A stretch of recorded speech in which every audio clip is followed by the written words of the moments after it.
오늘 이 계시록 3장 말씀을 가지고 열린 문을 향해서 인내로 전진하자는 제목으로 은혜를 받기를 원합니다. 이 빌라델피아, 여러분 우리 주위의 도시 이름이죠. 이 빌라델피아는 좋은 이름입니다. 형제 사랑, 그런 뜻이 있습니다. 의미가 있죠. 옛날 버가모 왕을 로마가 공격을 하면서 그 동생을 이렇게 유혹을 해가지고 형에게 반역하라고 부추겼는데 그 동생이 그렇게 하지 않았죠. 끝까지 형에게 충성을 다했습니다. 그래서 이 지역의 도시 이름을 필라델푸스, 형제를 사랑한다는 뜻을 의미의 별명을 얻게 됐죠. 참 좋은 이름이고 별명입니다.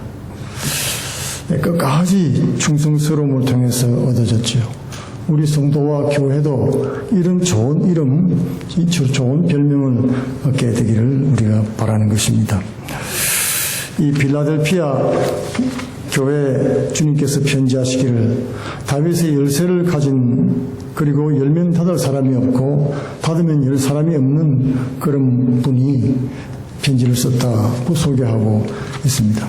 이 다윗 왕은 우리가 잘 아다시피 구약 성경에 하나님 마음에 합한 사람이고 장차 오실 그리스도를 대표하고 있는 사람이죠. 그리고 열쇠를 가졌다는 말은 권세를 가졌다는 뜻입니다. 권위를 가졌고 주인이란 뜻이죠. 천국의 주인이 주님이시다, 예수님이시다라는 것을 말해주고 있는 것입니다. 우리가 집을 사면은 그 집에 키를 나중에 받게 되죠. 차를 사도 마찬가지입니다. 키를 받게 됩니다. 이 말은 주인이란 뜻입니다.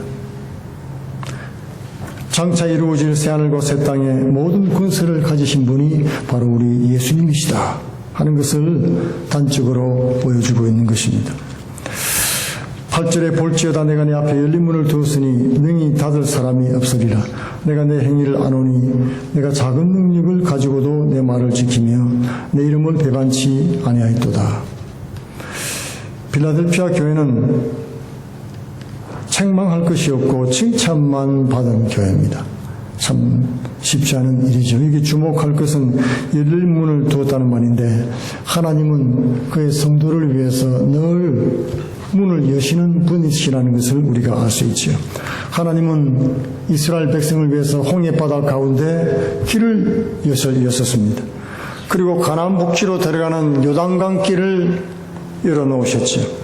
그리고 하나님은 사막에 물길을 내시기도 하고 대로를 내시는 분이시기도 한 것입니다.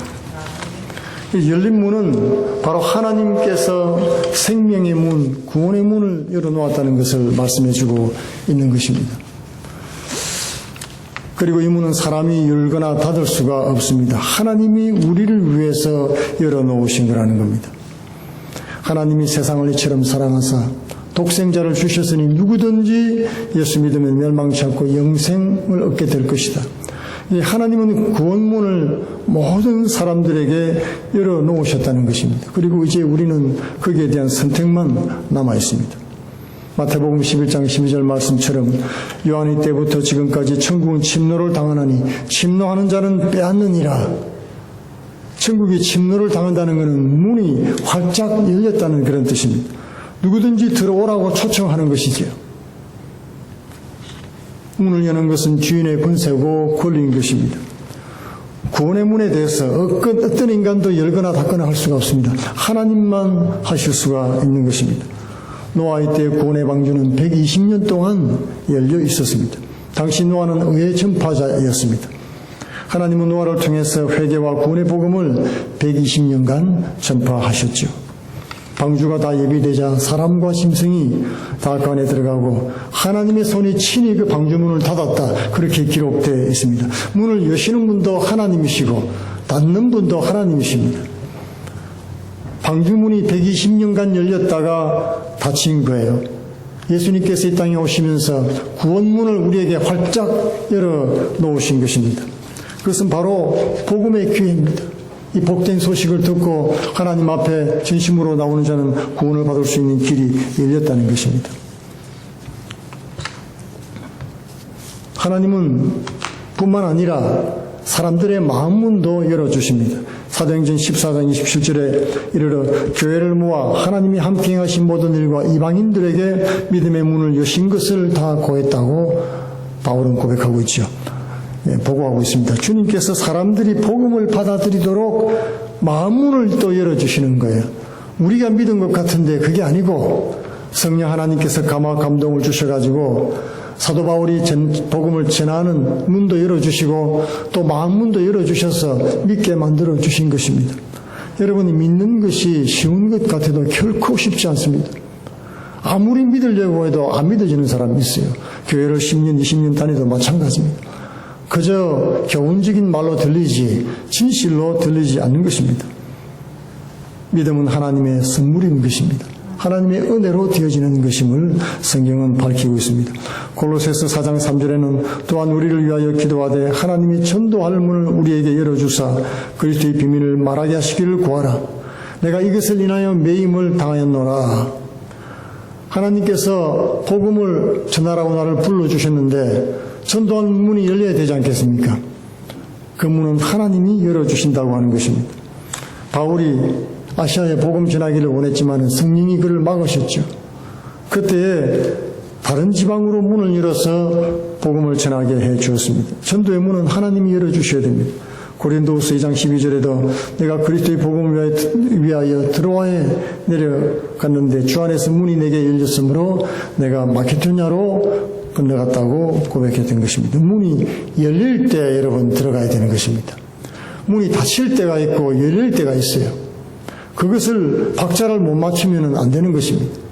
하나님이 가라고 할 때 가고 멈추라고 할 때 멈추는 것이 이스라엘의 광야 행진의 의미인 것입니다. 도대체 이게 무슨 의미인가 뜻도 없는 그런 허무한 방황이라고 생각할지 모르겠지만 바로 그런 영적인 훈련을 시키는 거예요.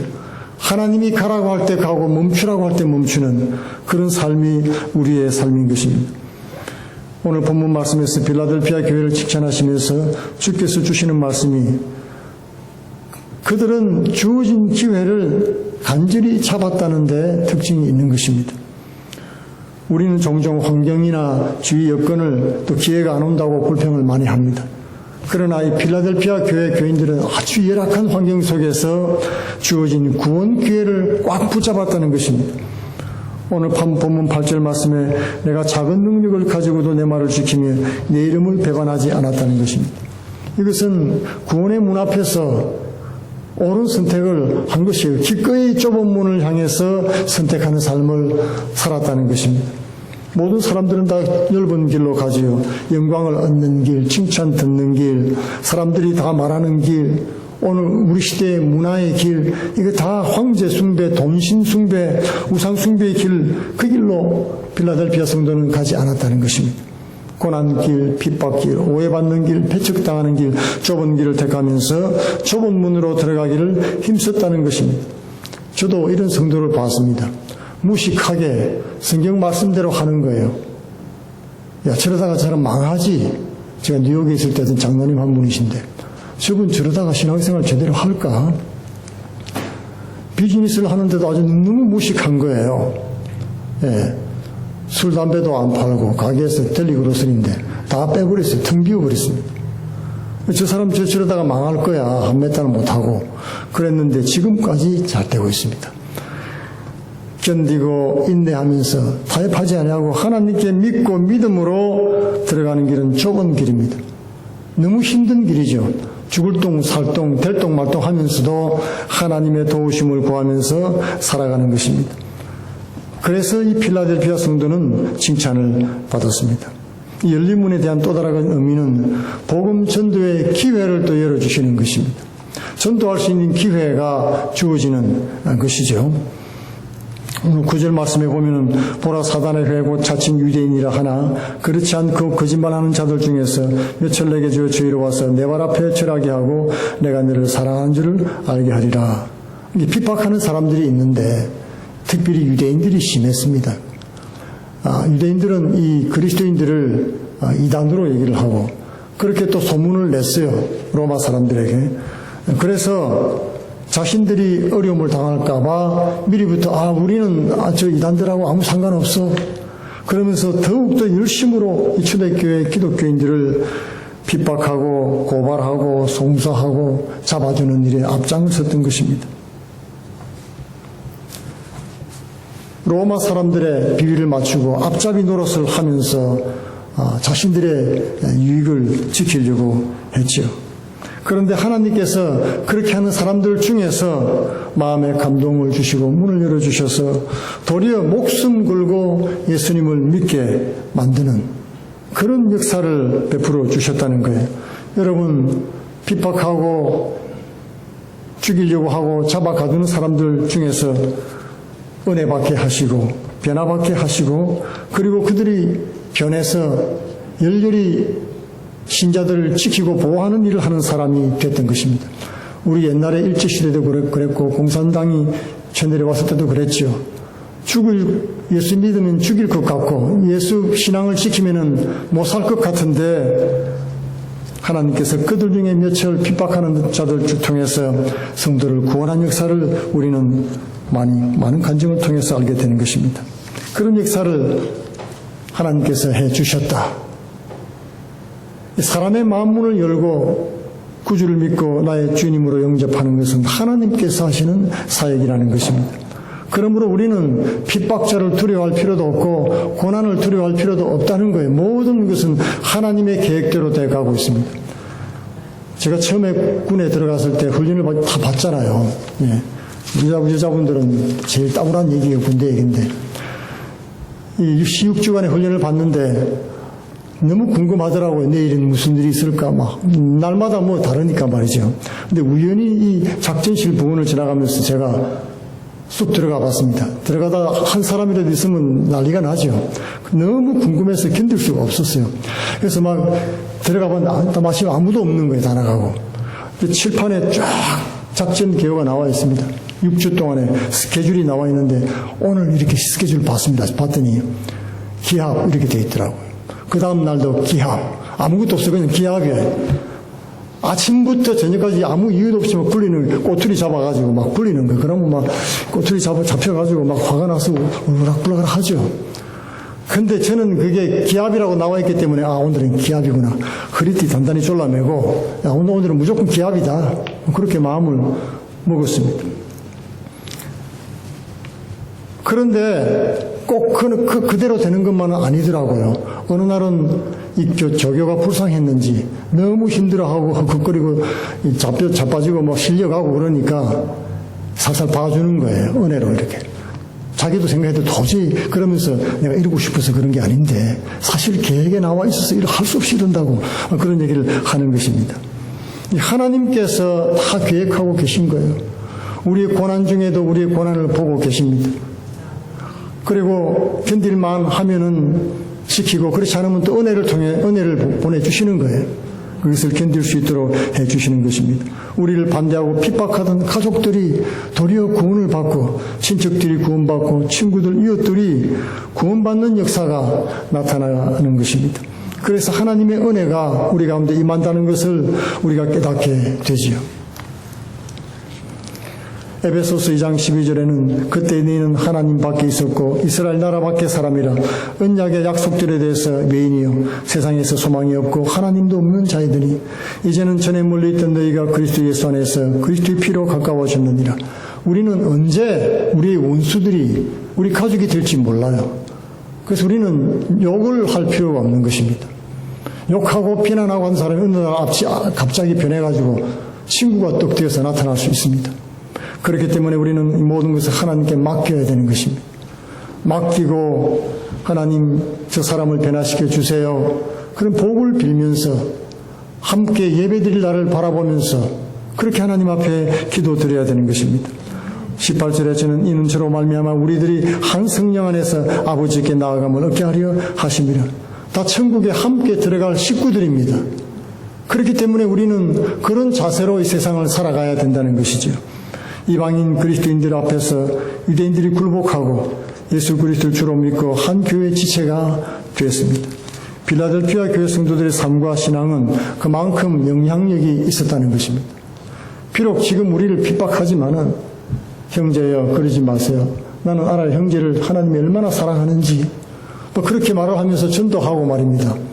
그렇게 해서 결국 그들을 돌이키게 하고 하나님 앞에 돌아오게 했다는 것입니다. 물론 성령께서 감화를 시키셨죠. 10절 말씀에 이렇게 칭찬하십니다. 내가 나의 인내의 말씀을 지키신즉, 이 말은 인내로 끈기 있게 내 명령을 지켰으므로, 이 말입니다. 하나님 말씀을 받을 만한 건 받고 뺄 건 빼고 대충 타협한 게 아니라 인내로 끈기 있게 그대로 한 거예요. 그랬으므로 내가 또한 너를 지켜서 시험의 때를 면하게 하리니 이는 장차 온 세상에 임하여 땅에 가는 자들을 시험할 때라. 인내하라는 하나님 명령을 지켰기 때문에 이제는 시험을 면하는 은혜를 받게 됐다.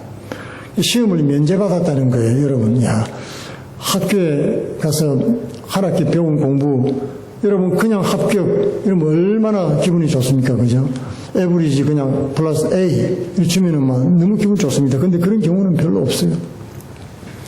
근데 평소에 늘 숙제도 잘 내고 그런 학생들은 그런 은혜를 받더라고요. 제가 신학교에서도 한번 봤습니다. 교수가 시키는 대로 다 하고 프로젝트 다 하고 어려운 것도 다 시키면 다 하고 내가 이거 잘하고 점수를 A 이상 받는 사람은 시험 면해주겠다. 그런 얘기를 하는 거예요. 그래서 저런 경우는 불공평한 거 아니냐 싶은데 성경에 나와 있어요. 시험을 면해주겠다고.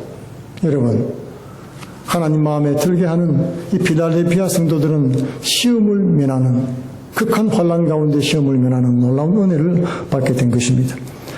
필라델피아 교회가 그 당시 처한 상황은 참으로 어렵고 인내할 상황이었습니다. 그런데 그들이 잘 참아냈죠. 우리 한국의 초기 기독교도 마찬가지였습니다. 조선시대 말기에 수많은 박해가 있었지만은 죽임을 당하고 집안에 쫓겨나가고 사회에서 명대받고 유리하고 핍박받았지만은 끝까지 견뎠죠. 일제 36년 강점기에도 기독교가 얼마나 고난을 많이 받았는지 모릅니다. 예수 제대로 믿으려면은요, 행복 끝, 불행 시작이었어요. 6.25 때도 마찬가지입니다. 3년 반 동안 공산주의 위협 아래서 교회가 엄청난 믿음의 시련을 받았습니다.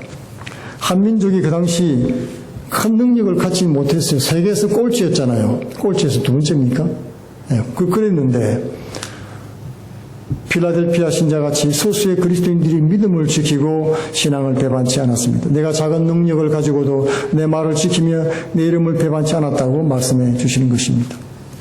주님은 다 알고 계십니다. 비록 우리가 소수고 연약하지만 하나님께서 함께 하셔서 능히 가능하도록 해 주신 것입니다. 10절 말씀에 내가 나의 인내의 말씀을 지켰은즉 내가 또한 너를 지켜 시험의 때를 면하게 하리라. 또 다른 환난의 때가 올 것이라고 말씀해 주고 있는 것입니다. 성경은 우리에게 미리 말씀해 주고 있습니다. 이 세상 사람들은 갑자기 환난을 당하지만은 성도들은 그렇지 않습니다. 말씀을 통해서 늘 준비하고 예비하면서 살아가는 것입니다.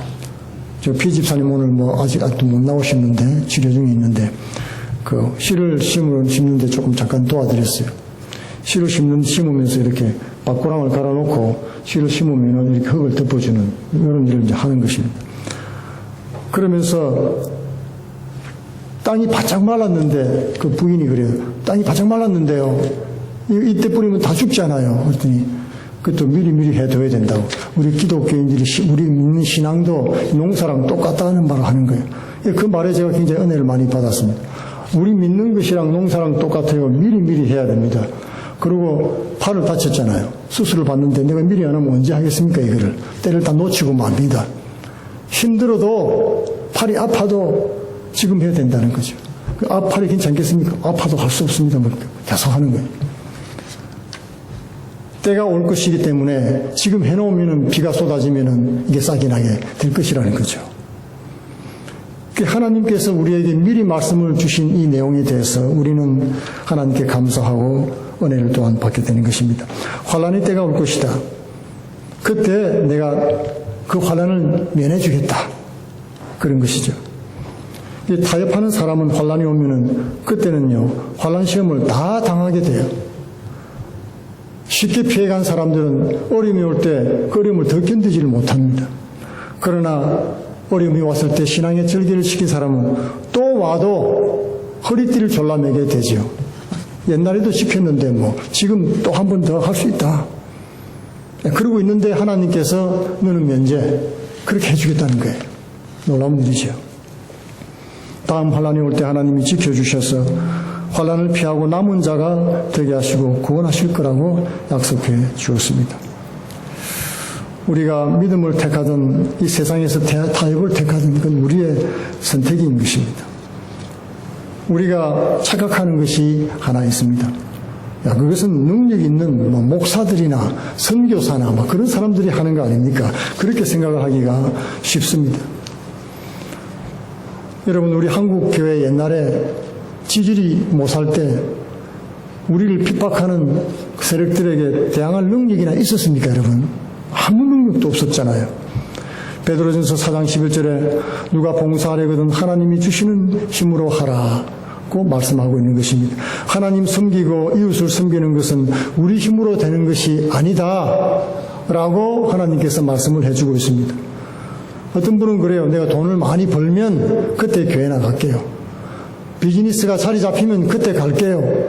그런 분들 많습니다. 그런 분들에게 제가 해드린 말씀은 그때는 때가 늦을지도 모릅니다. 제 가까운 사람 중에 한 사람이 그랬어요. 나중에 이 100만 불짜리 사업을 새로 시작하는데 이거 자리 잡히면 나갈게. 여러분, 교통사고로 돌아가셨어요. 참 안타깝지요. 다 하나님의 때가 있는 것입니다. 신앙은 오늘이지 옛날 잘 믿은 것도 소용없고 내일 어떻게 될 것도 소용없는 것입니다. 오늘 하나님 앞에 어떻게 하느냐, 그것이 우리의 신앙이고 우리의 미래를 결정짓게 되는 것입니다. 하나님이 우리를 도와주시기 때문에 우리가 할 수 있는 거예요. 지금 내가 가진 연약함, 부족한 모습 이대로 하나님 앞에 나오고 드리는 것이 중요합니다. 이 섬긴다는 것은 사실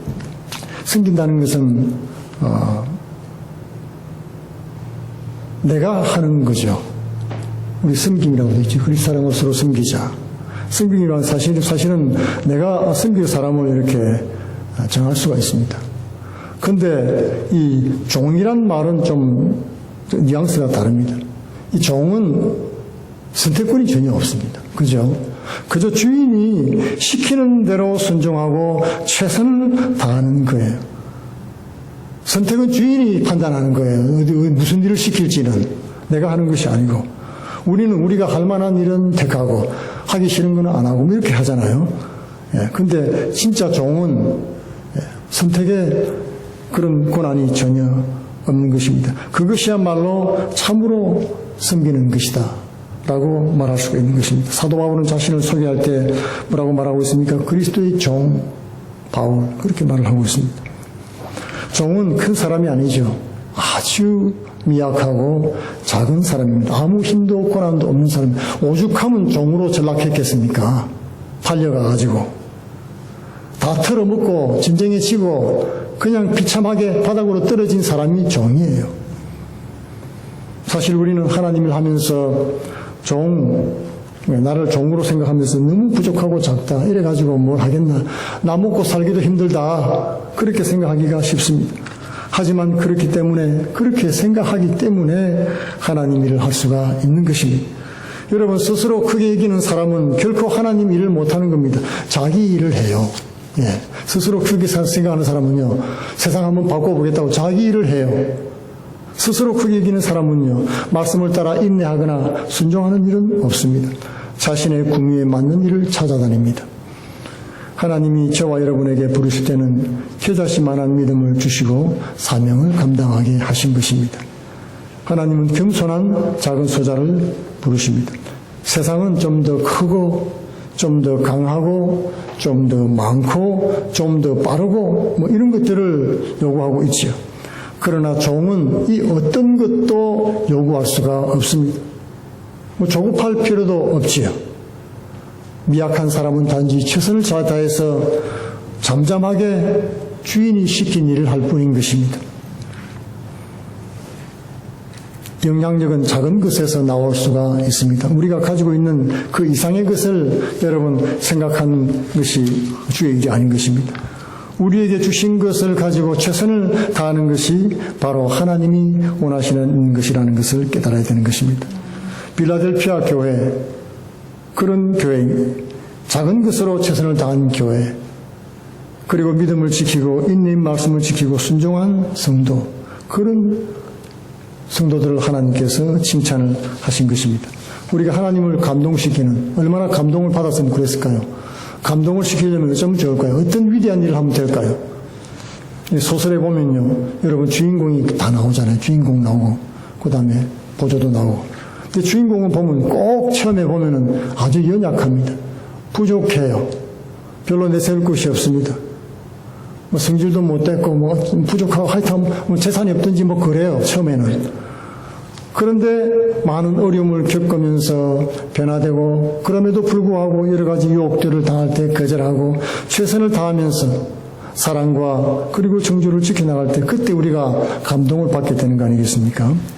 우리도 마찬가지인 것입니다. 무슨 능력이나 큰 권세를 가지고 섬기는 사람이 되는 것이 아닙니다. 사실 능력 있고 권세 있는 사람은 섬길 수가 없습니다. 섬김을 받으려고 하지요. 그것이 이 세상의 주관자들의 법이라고 예수님께서 말씀하셨습니다. 내가 나의 인내의 말씀을 지켰은즉 내가 또한 너를 지켜 시험의 때를 면하게 하리라. 내가 가진 것을 굳게 잡아서 아무도 내 면류관을 빼앗지 못하게 하라. 시험의 때를 이기는 것도 훌륭한 일이지만 먼저 우리는 견디는 믿음이 중요합니다. 견뎌야 이기는 것입니다. 여러분, 베드로전서 5장 8절에 근신하라 깨어라 너희 대적마귀가 우는 사자같이 두루다니며 삼킬자를 찾나니, 여러분 고통의 때와 환난의 때, 고난의 때는 묵묵히 견디는 믿음이 우리에게 필요합니다. 눈에도 보이지 않고 손에도 잡히지 않고 귀에도 들리지 않는데 그럼에도 불구하고 약속의 말씀을 붙잡고 견딜 때, 인내할 때 그 열매를 보게 되는 것입니다. 농부가 씨를 뿌리고 결실을 사모하면서 묵묵하게 견디는 것처럼 인내함을 통해서 하나님은 그 믿음을 증명해 주시고 보여주십니다. 본질은 다 드러나게 되어 있지요. 믿음도 내가 증명할 필요가 없습니다. 여러분, 하나님께서 열어주시는 거예요. 하나님의 능력을 의지하고 묵묵히 인내할 때 하나님이 문을 열어주시고 증거해 주시는 것입니다. 그리고 환난 날에 능히 당하게 하십니다. 그리고 당할 수 없을 때는 피할 길을 내어주시죠. 이기는 자는 성전 기둥이 되게 하시고 그 위에 하나님의 이름과 새 예루살렘 성의 이름을 새기겠다고 말씀하십니다. 너희가 다시는 나가지 않으리라. 이름을 새긴다는 말은요, 이 필라델피아 지역에 전통이 있었는데 이 지역을, 이 도시를, 또는 이 지역에 사는 사람들에게 공헌을 한 그런 위대한 사람이 나타나면 자기가 좋아하는 성전에 이름을 새겨주는 전통이 있었습니다. 하나님은 이 필라델피아 사람들의 속성도 다 알고 계시죠. 성전의 기둥이 되게 하고 그곳에 하나님의 이름을 새기겠다는 거예요. 그 말은 무엇입니까? 너는 내 것이다. 그런 뜻입니다. 너는 내 것이다. 내 소유다. 결코 너를 내어 쫓지 않겠다. 결코 너를 버리지 않겠다는 뜻입니다. 내가 너를 구원했다. 내가 너를 놓지 않겠다. 그런 뜻입니다. 신랑이 신부를, 사랑하는 신부를 이렇게 품고 맞아들이는 것처럼 그렇게 하겠다는 것입니다.